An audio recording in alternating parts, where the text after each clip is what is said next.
Assalamualaikum warahmatullahi wabarakatuh. Saya dari kelompok 4 tentang pengelolaan kelas, yang mana saya akan mempresentasikan PPT pada hari ini, yang mana PPT ini berjudul Identifikasi Masalah Pengelolaan Kelas Individu dan juga Kelompok. Kemudian yang pertama yaitu ada latar belakang, yang mana latar belakang ini mempunyai 3 poin. Yang pertama, poin pertama yaitu pendidikan berperan penting dalam membangun SDM berkualitas. Yang kedua yaitu keberhasilan pembelajaran bergantung pada pengelolaan kelas yang efektif dan juga teratur. Nah, kemudian yaitu ada juga poin ketiga yaitu tantangan dalam pengelolaan kelas. Yang pertama yaitu masalah individu, perilaku mengganggu, kurang motivasi, rendah disiplin. Untuk yang kedua yaitu masalah kelompok, yang mana masalah kelompok ini mencakup komunikasi yang lemah, kepatuhan rendah, dan juga interaksi kurang harmonis. Kemudian poin yang keempat yaitu guru perlu strategi yang tepat untuk menciptakan lingkungan belajar yang kondusif. Saya izin mengambil alih, saya akan memaparkan mengenai pengertian masalah pengelolaan kelas. Kata masalah diambil dari Kamus Besar Bahasa Indonesia, yang mana yang artinya sesuatu yang belum terpecahkan ataupun belum ditemukan solusinya. Sedangkan pengelolaan kelas sendiri adalah serangkaian atau tindakan yang dilakukan oleh guru, baik secara mandiri maupun berkelompok ataupun bersama, yang mungkin perencanaannya terdiri dari pengaturan, perencanaan tadi, terus pengarahan dan pengawasan. Nah, tujuannya yang mana untuk mencapai pembelajaran yang efektif pastinya dan juga efisien. Nah, dapat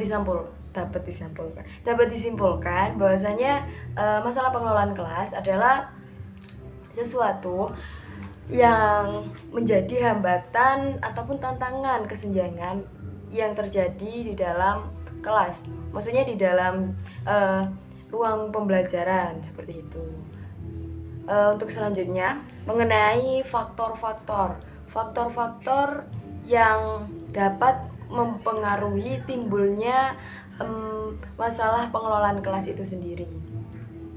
Nah, kenapa sih kita harus mengetahui faktor-faktor tersebut? Karena kita agar bisa mengelola kelas dengan baik dan penting untuk memahami apa saja yang menjadi penyebab timbulnya masalah dalam kelas. Berbagai faktor dapat mempengaruhi efektivitas pengelolaan kelas, mulai dari karakteristik siswa hingga lingkungan belajar. Nah, untuk yang pertama, aku mau menjelasin faktor yang menyebabkan masalah pengelolaan kelas yang berkaitan dengan kondisi lingkungan kelas dan sistem pendidikannya. Antara lain pengelompokan siswa yang berdasarkan kriteria tertentu yang dapat menimbulkan perbedaan perlakuan siapa, perlakuan pendidik. Yang kedua yaitu karakteristik individu. Pastinya karakteristik individu siswa yang beragam juga menjadi tantangan tersendiri untuk dinamika pembelajaran ataupun pengelolaan kelas. Untuk selanjutnya, kesenjangan akademik itu seperti apa? Kesenjangan akademik, misal si A ini dia pintar, akan tetapi temannya itu susah untuk, maksudnya lama untuk memahaminya, menjadi suatu hambatan yang mana dia harus menunggu terlebih dahulu ataupun dia akan merasa kesenjangan, kayak apa ya, minoritas seperti itu. Nah, untuk selanjutnya yaitu aturan kelas yang terlalu ketat. Aturan kelas itu memang baik, akan tetapi jika terlalu ketat juga tidak baik, sehingga peserta didik itu bisa-bisa menjadi stres dan kecemasan yang berlebihan, overthinking seperti itu. Nah, untuk selanjutnya yaitu struktur kurikulum, yang mana struktur kurikulum ini sistem utama dalam pengajaran berbasis tim yang dapat menjadi tantangan dalam pengelolaan kelas. Nah, terkadang kurikulum ini susah dipahami. Ketika sudah dipahami, lalu berpindah lagi kurikulumnya, sehingga menjadi distraksi tersendiri untuk memahaminya, menjadi distraksi yang masuk ke dalam masalah pengelolaan kelas itu sendiri. Nah, untuk selanjutnya yaitu faktor yang bersumber dari guru. Yang tadi kan lingkungan dan sistem. Nah, ini selanjutnya bersumber dari guru, yang mana menyebabkan masalah pengelolaan kelas yang lebih komprehensif ya kayaknya. Terus yang pertama yaitu faktor dari guru. Guru itu memiliki peran penting dalam menciptakan suasana belajar. Namun dapat beberapa aspek yang menjadi sumber permasalahan. Yang pertama yaitu gaya pemimpinan seorang guru. Yang kedua, metode pembelajaran yang monoton juga membuat peserta didik menjadi bosan. Nah, yang ketiga yaitu kepribadian guru. Guru yang ideal yang mana dia harus bersikap adil, hangat, objektif, dan fleksibel sehingga terciptanya suasana belajar yang nyaman. Nah, yang selanjutnya yaitu kurangnya pemahaman terhadap siswa. Guru kurang memahami perilaku ataupun latar belakang yang dimiliki oleh siswa. Yang selanjutnya, minimnya pengetahuan tentang pengelolaan kelas. Seorang guru jika tidak dibekali oleh ilmu pengelolaan kelas, maka juga termasuk salah satu masalah dalam pengelolaan kelas itu sendiri. Untuk selanjutnya yaitu kurangnya kedekatan siswa. Siswa itu harus dekat dengan guru karena apa? Penting menciptakan lingkungan belajar yang nyaman dan juga hubungan yang harmonis. Untuk selanjutnya yaitu faktor dari siswa. Terkadang faktor dari siswa ini yang mana siswa itu kurang sadar akan kewajiban dan juga haknya, jadi menjadi suatu hambatan tersendiri. Yang ketiga yaitu faktor keluarga. Keluarga ataupun lingkungan keluarga itu sangat berpengaruh karena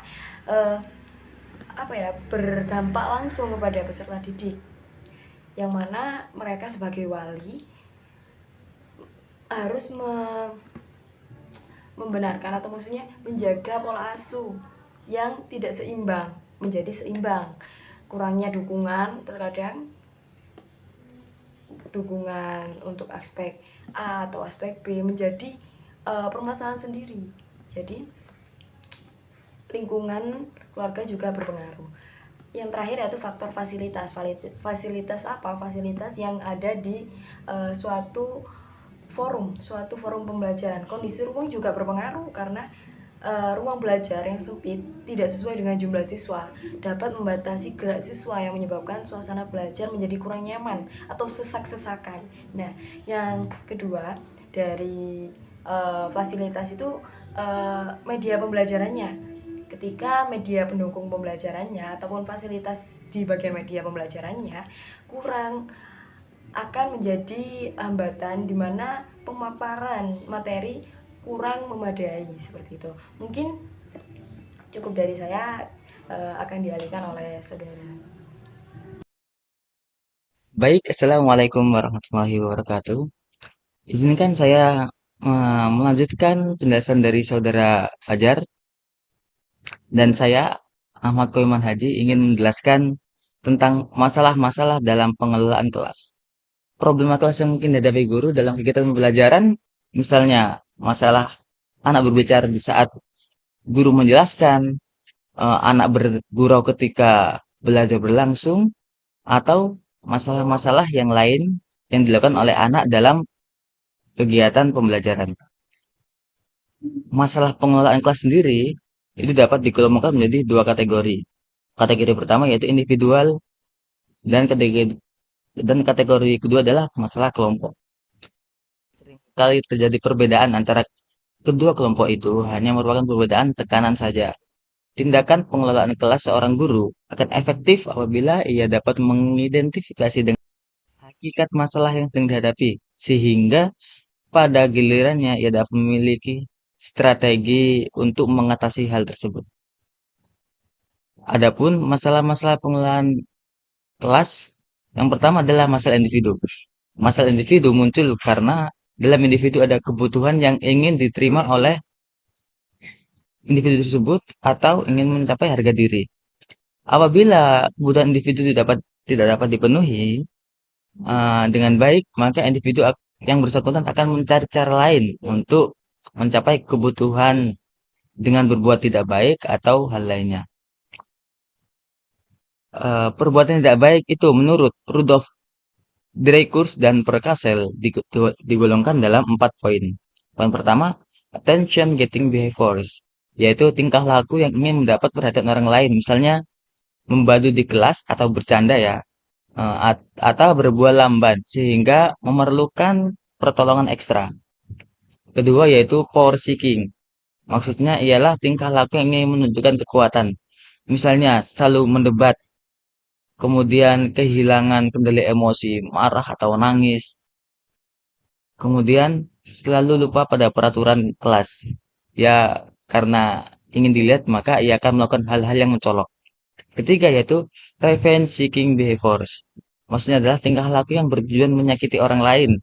Misalnya menyakiti orang lain dengan perkataan yang tidak baik ataupun menyakiti orang lain dengan secara fisik, memukul, menggigit dan lain-lain. Yang keempat adalah passive behaviors. Maksudnya peragaan ketidakmampuan, yakni sama sekali menolak untuk mencoba melakukan apapun. Jadi, dia lebih dulu mengkhawatirkan segala sesuatu sebelum mencobanya.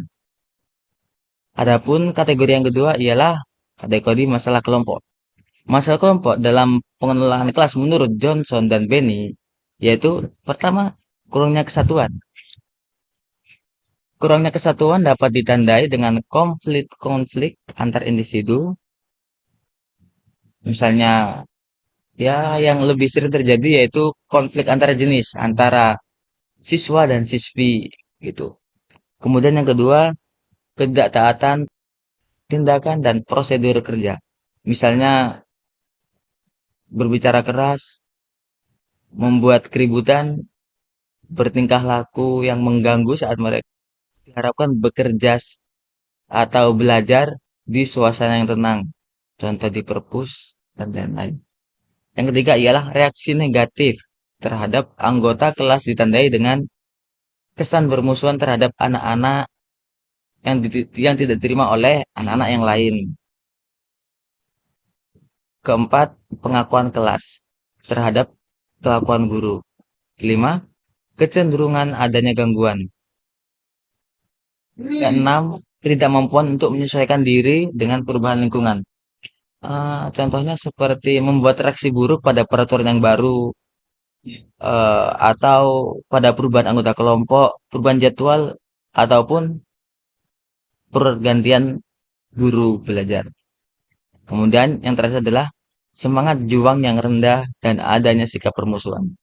Jadi itu penjelasan singkat yang dapat saya sampaikan mengenai masalah pengelolaan kelas. Jadi cukup sekian.